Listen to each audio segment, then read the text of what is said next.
Hi, and welcome. I am Luz Corcuera, Program Director for Healthy Star Manatee, and today we are here at the Riverwalk Park celebrating World Breastfeeding Month. This is the first event that the community has been able to put together this year to celebrate breastfeeding women, and we are grateful to the Health Department of Manatee County and the Manatee Memorial Hospital for sponsoring this event. We have great community partners today, so much fun, information, and activities and snacks for the whole family. I see that we have Women's Resource Center, we have the Whole Child Manatee, we have Stay Well Healthcare Plans, Habitat for Humanity, we have Healthy Star Manatee, we have Hope Family Services, and members of the WIC office as well. This is a community effort, and we hope to continue this celebration every year and continue to make people aware that breastfeeding is natural, it's important, and breastfeeding is an act of love. It's the best thing that a mother can do for their babies.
We are at the World Breastfeeding Celebration at the Riverwalk Park, and we have a very special lady with us, Katie Powers. Katie, you are known as the breastfeeding guru of Manatee County, and it's such a pleasure to be able to talk to you. Tell us about this celebration. Well, the celebration started as a result of the Innocencia Declaration back in 81. I think the first World Breastfeeding worldwide celebration was 1983, and is to promote breastfeeding as the healthiest way to feed a baby in all around the world, not just here, not just in third world countries, but everywhere. This is the way babies should be fed. Actually, babies, all they need is warmth, which they get from their mother's skin when they're breastfeeding, security when their mothers hold them in their arms, and food. And so they get everything they need when they're breastfeeding. And in order to do that, mothers don't have to spend any money, and they don't have to do a lot of preparation, right? Oh yeah, that was my big selling point for me. When I was having my babies, it was free. My husband used to love to say fast food at two convenient locations. My role here is to promote breastfeeding, but my bottom line is if mama ain't happy, ain't nobody happy. I don't want any mother to feel as if she's not a good mother. If she has problems with breastfeeding, we want to make sure that she knows where she can get help. And that's the biggest issue I think that we need to get out there, is that most mothers get discouraged because they don't know where to get help. And that's why we're here today, so that the women of Manatee County know there's plenty of places to get help.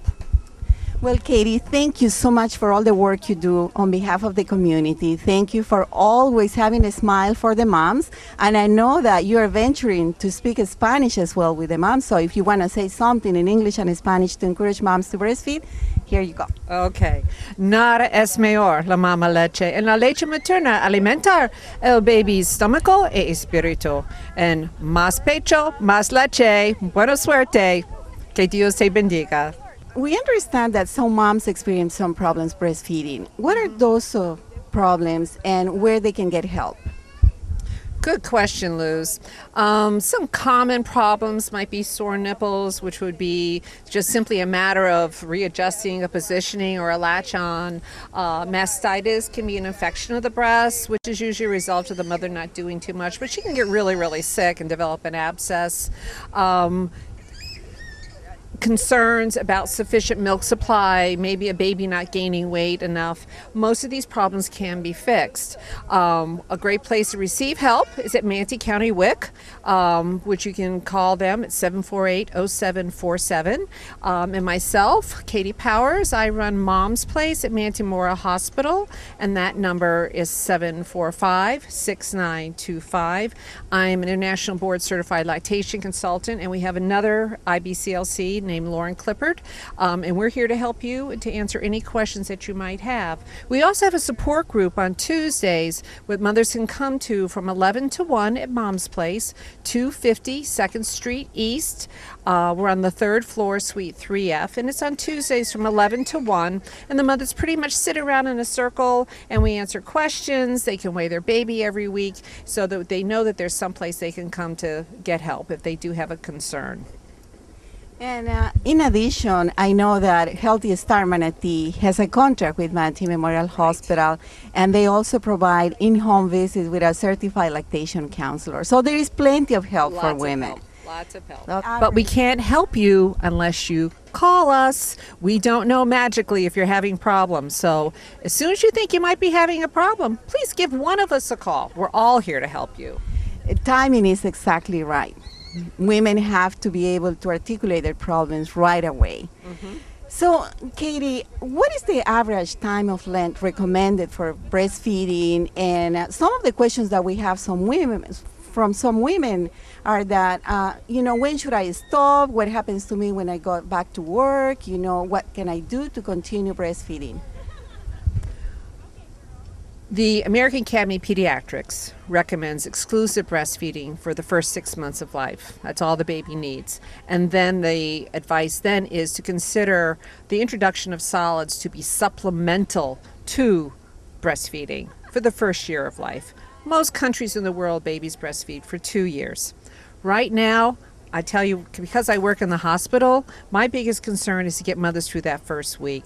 We know that if we can get the mothers through the first week, they're more likely to be able to be successful at breastfeeding their baby for a longer period of time. We have recently implemented at Manatee Memorial Hospital a wait for 8, which means we're not bathing the babies unless they are obviously soiled for at least 8 hours. This is to enhance the baby smelling the mother, being at mother's skin to skin. This helps with the baby maintaining their temperatures and their blood sugars are better. And so this wait for 8 initiative is hopefully going to increase mothers' confidence in the beginning. And because a lot of mothers think they don't have any milk in the beginning, this is an issue that we're addressing all the time. The mothers do have milk. They have a very special milk. It's called colostrum. And the thing about human milk is that it's meant for a human baby. Humans don't make dog milk, cat milk, whale milk, or giraffe milk. We make human milk.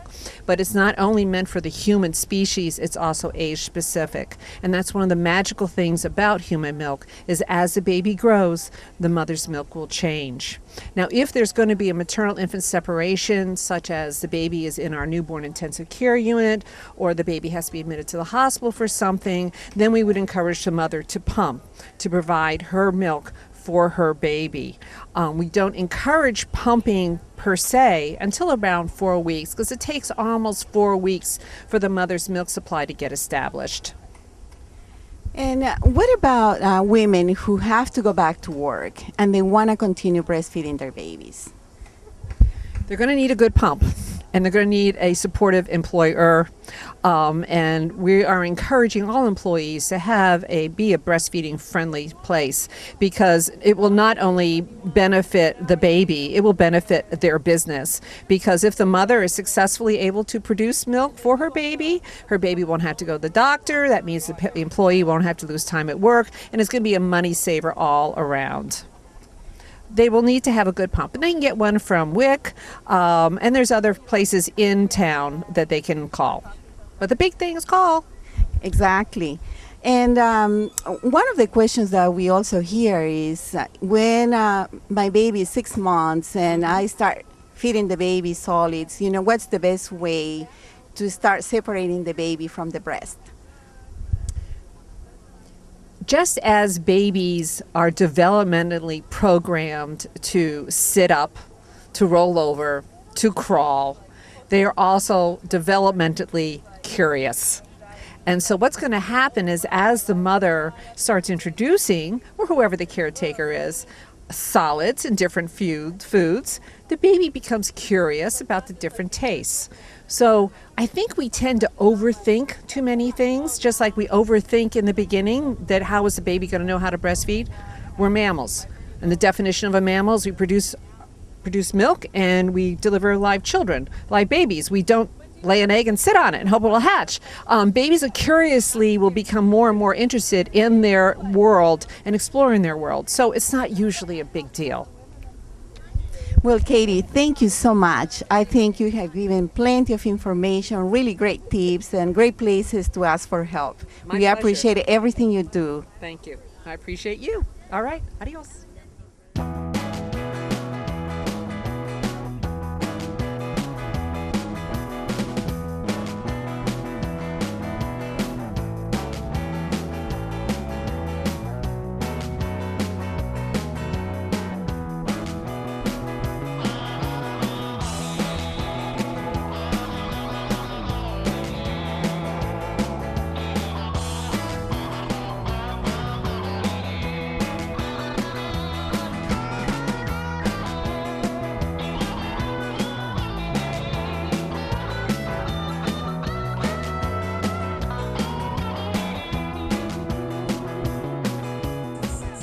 Welcome to the World Breastfeeding Celebration at the Riverwalk Park. We are here with Ellen Drews. Ellen is a certified lactation counselor for Healthy Start Manatee. Ellen, thank you for being here with us today. Absolutely, it's my pleasure. Tell us a little bit about what you do with the breastfeeding program at Healthy Start Manatee. At Healthy Start Manatee, our goals are first and foremost to bring awareness and education to most importantly, the women in our community who we serve, and then obviously to reach everybody else in the community through them. Some of the services that we offer to carry that goal out is definitely breastfeeding education. By educating the women on the benefits of breastfeeding, they have the knowledge and the power to choose for their baby this optimal start for nutrition and emotional support that comes with breastfeeding. We don't want to just tell women this is the best thing to do. We want to support women that this is the best thing to do for their infants. So we also offer breastfeeding support.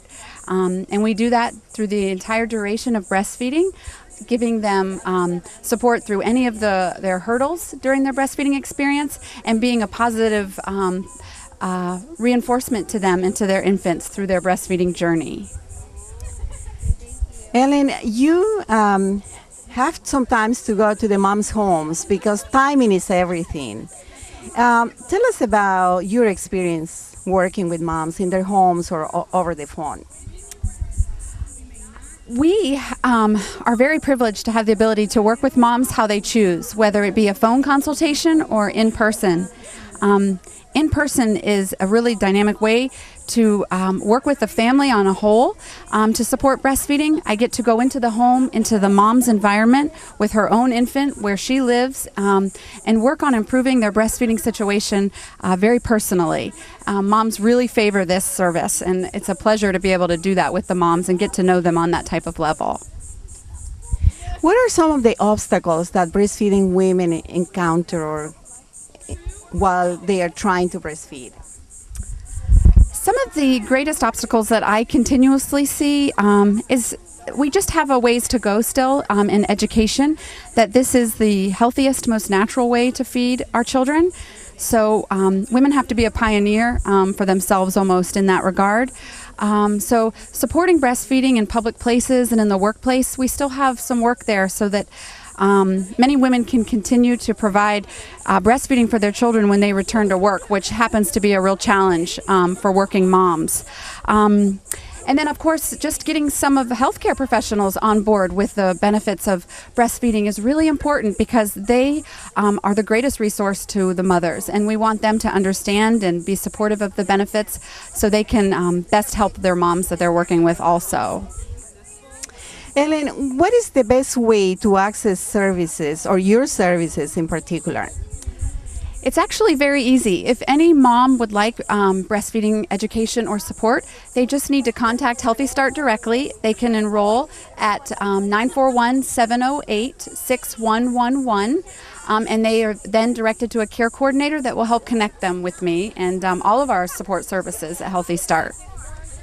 Is there any cost involved in the services that you provide?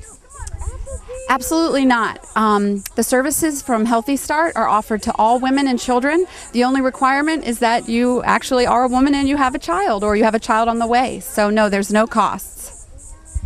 I also understand that you can support women by giving them breast pumps and breastfeeding covers and some those things that are very helpful. Yes, we definitely have some amazing items that we can offer thanks to some amazing donors that we have at Healthy Start.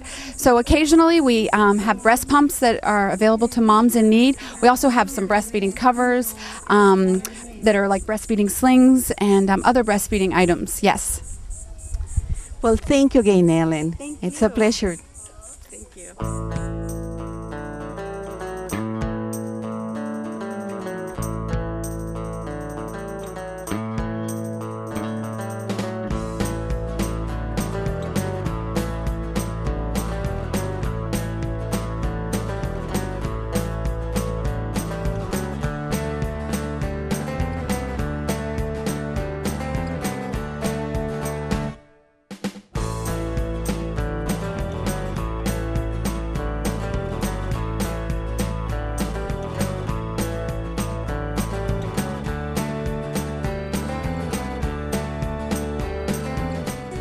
It has been a beautiful day, a perfect day for celebrating breastfeeding. We want to thank again all the community partners that took the time to be here with us, all the families that came to the different tables to ask for information and resources. And we want to encourage them to continue reaching out and to access all the resources that we've made available for them. We want to thank Katie Powers and Deborah Castañon for organizing this event. Megan Jordan and the Chart Manatee for their advocacy efforts, and Ellen Drews and Liz Ortiz for working directly with the moms and taking the time to go to their homes and making sure that the babies are going to be growing happy and healthy. And thank you again to Manatee Educational Television for always supporting our work.